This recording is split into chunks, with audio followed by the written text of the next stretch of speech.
Le premier roi de France était Mérovée. Ensuite, après sa mort, d'autres rois lui ont succédé. Comme dans beaucoup de monarchies absolues, les rois ne pensaient qu'à la guerre et ne pensaient pas au peuple.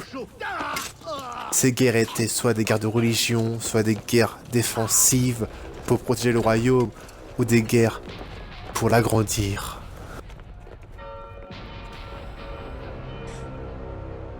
Mais la monarchie absolue française ne dura pas. Clément, entends-moi. Avant que l'année ne soit écoulée, tu répondras de tes crimes devant le Seigneur Tout-Puissant. Et toi, roi Philippe, même le plus abominable des châtiments ne saurait effacer les maux que tu as infligés au temple. Je vous maudis. Soyez maudits jusqu'à la 13e génération de votre sang. Soyez tous damnés. Et oui, roi Philippe, le Templier que tu avais brûlé avait raison. La monarchie absolue française mourra.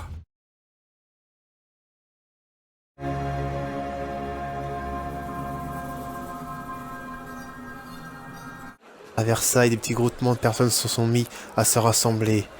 Ils disaient « Ah, Marie-Antoinette, elle a du sang autrichien, elle influence son mari. Ah, et t'as vu, pour trouver une niche de pain ces temps-ci, c'est galère, hein ?»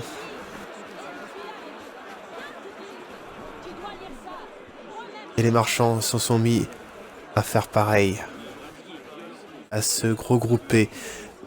Ils disaient « Nos produits se vendent pas, les produits anglais se vendent mieux que les nôtres, à cause de notre cher Louis XVI avec son traité commercial avec les Britanniques.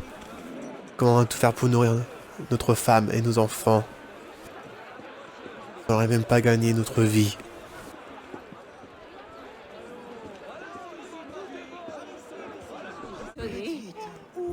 Et dans les rues, plus en plus de mendiants demandaient des pièces ou un bout de pain. Un peu d'argent pour survivre. Même moi, j'ai ramassé mes pièces. Et on se jetait sur les cajots de nourriture. Les femmes étaient les premières à se rebeller. Elles se regroupèrent de plus en plus. Et toi, occupe-toi des tiennes, citoyen. Oh, tout doux, mon beau, tout doux. Ce que tu transportes peut nourrir une centaine de pauvres affamés. Ou un aristocrate. Maudite putain. Trouve-toi un bordel et va te faire. La famille royale continua à festoyer et ne se préoccupait guère du peuple.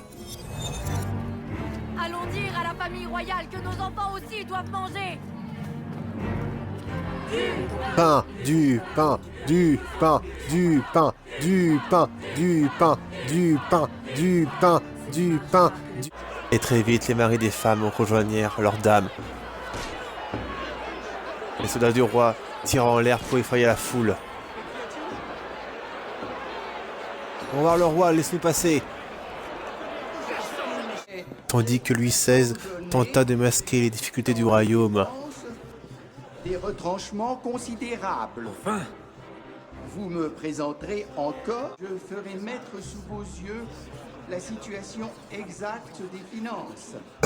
Excusez-moi, monsieur le roi, excusez-moi, mais vous savez très bien que les récoltes sont déplorables en ce moment, hein, et aussi que la guerre contre l'Angleterre a coûté très cher, hein, parce que nous avons fourni des armes à Washington et aussi à Franklin. Comment nous allons faire pour rembourser cette dette, en fait? Monsieur le roi, excusez-moi. Il ne nous écoute pas, hein. De toute façon, il a toujours masqué les difficultés du royaume, hein, sans résoudre aucune. Donc on a habité maintenant. Hein. Il verra quand le peuple ira devant sa porte.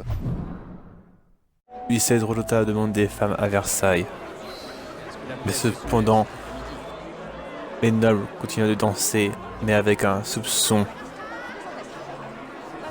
Les émeutes à Versailles ont fait effet boule de neige, notamment à Paris.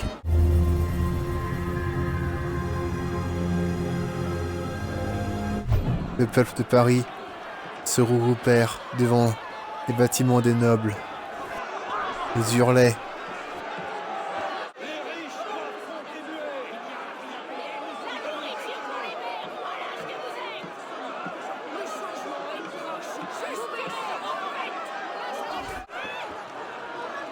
Le peuple, autrement dit le tiers-état, réclame aussi des privilèges et des droits.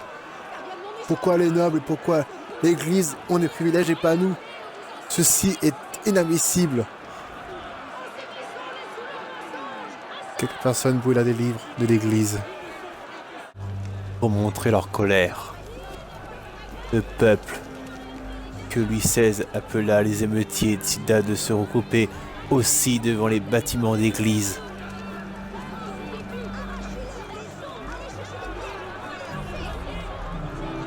Le clergé aussi avait des privilèges.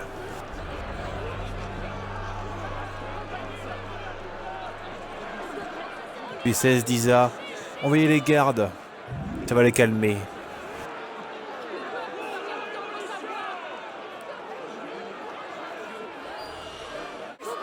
On vous a demandé de reculer, s'il vous plaît, reculez. Reculez pour la 3e fois. Et très vite, les gardes employèrent les gros moyens.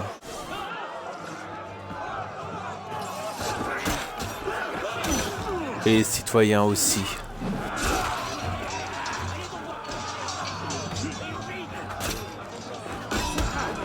Très vite, les manifestations ont débordé.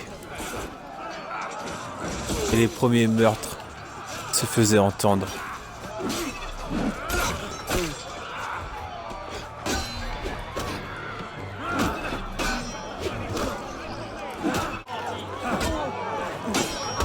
Laissez-nous rentrer, bon sang. Reculez, citoyens. Oh, mon Dieu, il l'a tué. Une fois les gardes tués, la foule devenait de plus en plus agressive. La foule se précipitèrent dans les bâtiments d'église et de la noblesse. Ils pillent, ils tuent les hommes d'église et volent.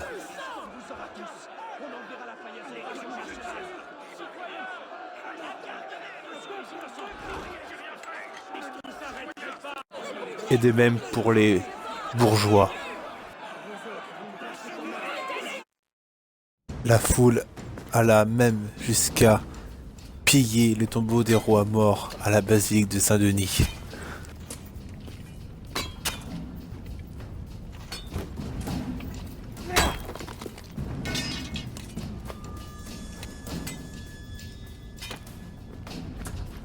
C'est le début de la Révolution française. C'est à moi maintenant.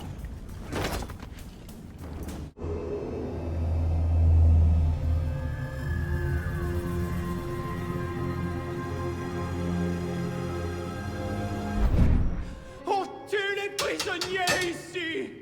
Ça suffit, espèce de dégénéré!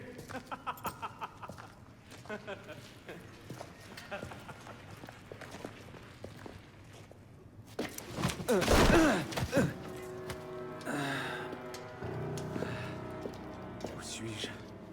En enfer!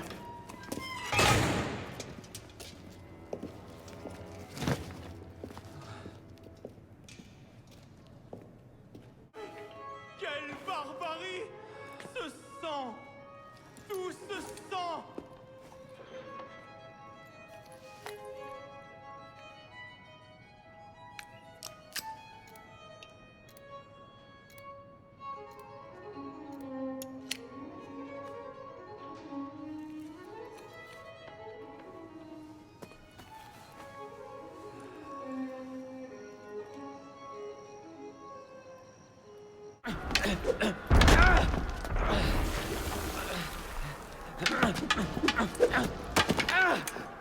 Encore. Concentre-toi, merdeux. Qu'est-ce qui se passe dehors? Les citoyens s'agitent. Tends bien l'oreille, la chance pourrait venir frapper à notre porte.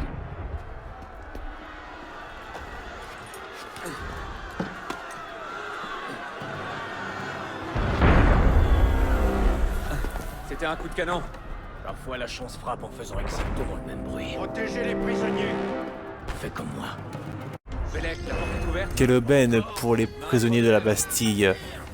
Les citoyens ont décidé d'attaquer la Bastille pour avoir des armes à feu, car les armes blanches ne seront pas suffisantes pour attaquer l'armée du roi. Allez, merdeux,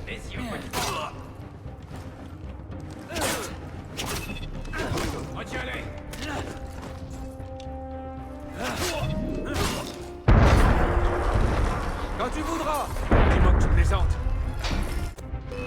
Ça y est. D'après les livres d'histoire, les 30 000 prisonniers de la Bastille étaient contre le roi. Nous sommes perdus. Pour certains d'entre eux, ils vont rejoindre la Révolution française. Par la fenêtre.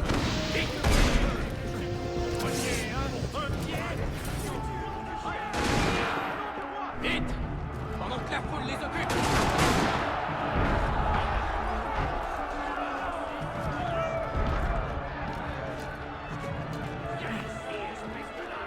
Retenez les prisonniers.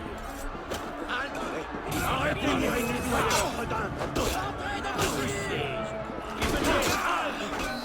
rendez-vous. Vous êtes vulnérables. Décide de vous battre. Rendez-vous. Lâchez vos armes.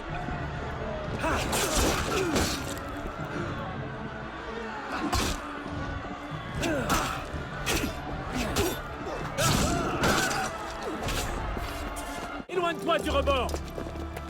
Sautez, sautez, on va vous rattraper, cria un citoyen en bas de la Bastille.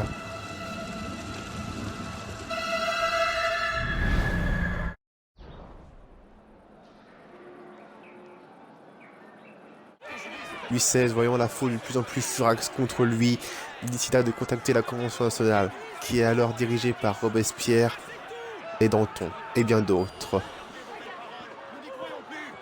Un accord sera conclu.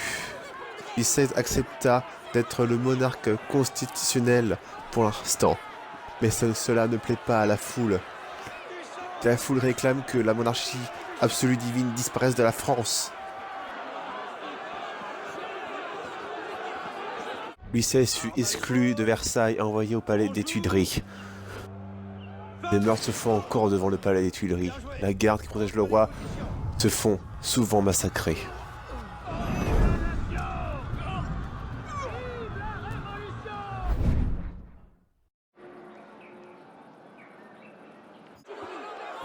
Des rumeurs grondent à Paris. On dit que le roi s'est enfui. Où est le roi? Où est-il?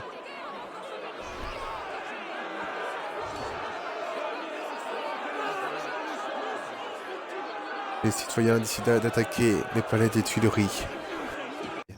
D'abord de nuit, mais la foule rencontrèrent un autre type de garde, les royalistes, car les gardes nationaux ont été massacrés la veille. Des royalistes, des fanatiques de la monarchie absolue. Reculez, révolutionnaires!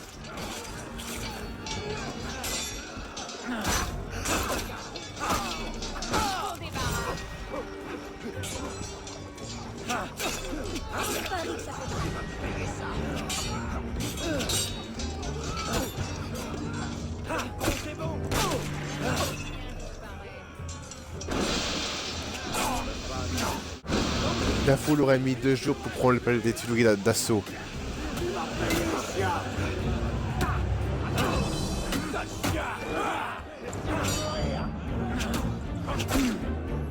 Un témoin disait « Ah, les fanatiques du roi, les royalistes sont quand même coriaces. »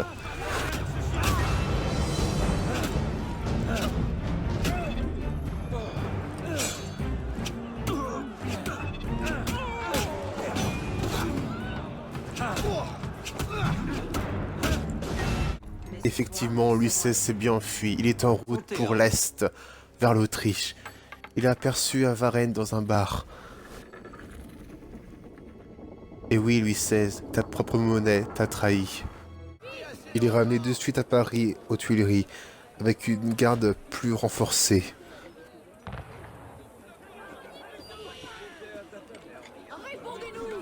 Louis XVI attendra pendant 1 an et demi son jugement.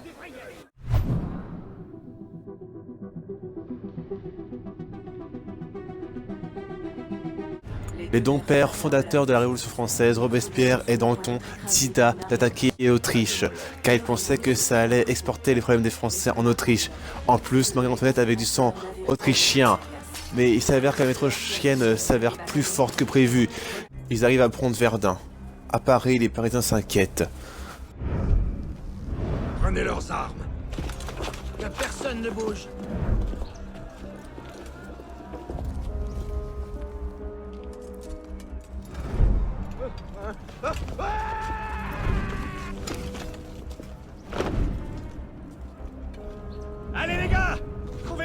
chef!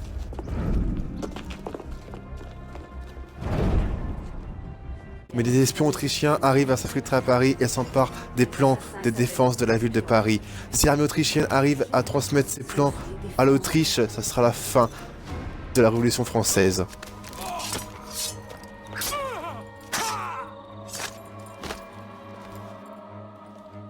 Le roi Louis retrouvera bientôt le palais de Versailles. Il devra me passer sur le corps. Et pour chance, les espions sont vite retrouvés et arrêtés, ou voire tués.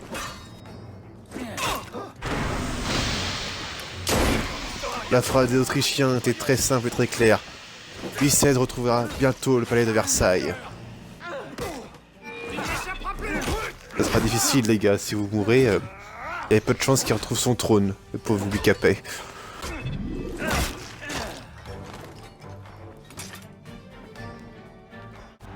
L'armée française arrive à dégager l'armée autrichienne hors de Verdun. Ensuite, l'armée autrichienne est retenue à Valmy, ce qui força leur retraite.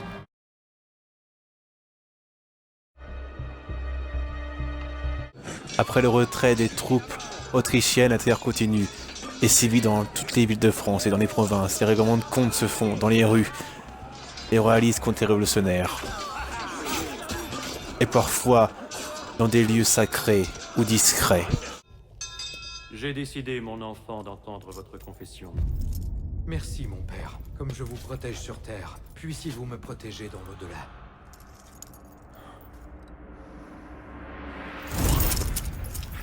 Tu crois me protéger? Mais toi, qui te protégera?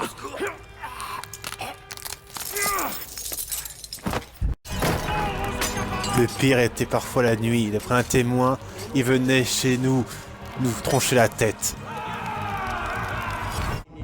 Et d'autres préféraient les endroits plus chics.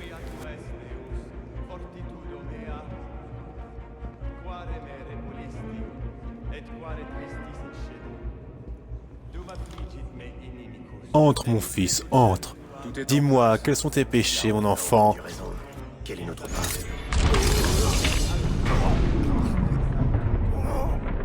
Et pour les plus nobles, c'était la guillotine. Je ne suis pas royaliste. Vos concitoyens vous ont tous dénoncés comme des ennemis de la liberté. J'ai des informations pour Robespierre. Citoyen Robespierre. Nos ennemis ont infiltré nos rangs. Peux-tu identifier ces citoyens? Un grand nombre. Ils ont trahi la France. Je crains même qu'ils n'aient sous leur coupe des membres du gouvernement. Garde! Tu es vraiment un espion de grand talent, Patton. Peut-être de trop grand talent. Arrêtez ce traître. Vous n'avez pas le droit! Non! Voilà le sort réservé.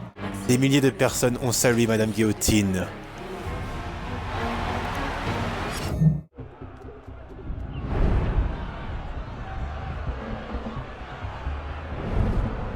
Amenez le condamné.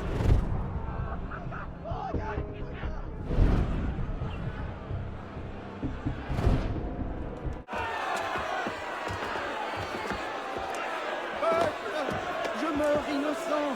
Messieurs, je suis innocent de tout ce dont on m'inculpe. Je souhaite que mon sang puisse cimenter le bonheur des Français. Le roi est un symbole. Les symboles inspirent la crainte, et la crainte inspire le contrôle. Mais les hommes finissent toujours par se défaire de leur crainte. Telle est la vérité pour laquelle a péri le monde. Le droit divin des rois n'est rien de moins que le reflet du soleil sur l'or. Et lorsque la couronne et la mitre tombent en poussière, ce sont ceux qui contrôlent l'or qui forgent l'avenir. Robespierre, le maître de la terreur. Autrement dit, on l'appela le dictateur assoiffé de sang. Il faisait arrêter de nombreuses personnes. Les Girondins étaient contre le principe de cette terreur. Nous, Girondins, estimons qu'il n'est pas du ressort de cette assemblée de condamner des hommes à mort. Car Robespierre n'était pas un partisan de la liberté d'expression. Il lança un mandat d'arrêt dans toute la France. Mon vieil ami, tu as perdu la tête? Tu ne peux pas lâcher ce boucher contre les députés de la Convention. Georges Danton faisait une grave erreur en s'opposant à Robespierre. Il perdit la tête. Les frères de la Convention s'élèveront contre cette infamie. Sans tête, ils ne s'élèveront pas bien haut. Allez, nettoyez ce qu'il reste de ce nid de traître. Danton avait raison. Le peuple n'est pas dupe. Ils ont vu la supercherie de Robespierre. La révolution. Elle comporte une cinquantaine de noms. Robespierre est allé trop loin cette fois. Il fut arrêté et guillotiné.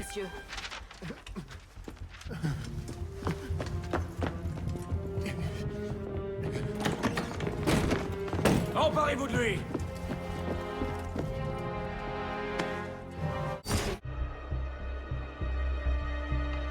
Même les morts devaient en prendre pour leur grade. Jacobins, c'est à votre tour de verser votre sang. Déclaration des droits de l'homme. Qu'en est-il de ceux des femmes? Robespierre t'a déclaré ennemi de l'État, Cata. Tu n'as aucun. Les Jacobins ne la portaient pas dans leur cœur. Ils ont failli la tuer à coups de fouet. La terreur prend fin ce soir.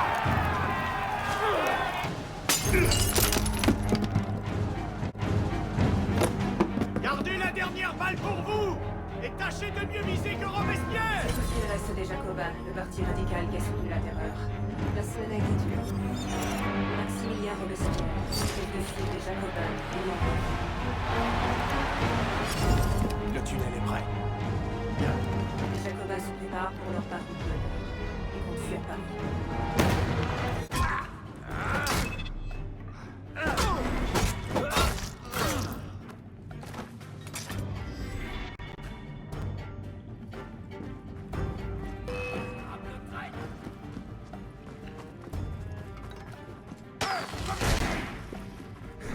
Je ne te laisserai pas t'enfuir.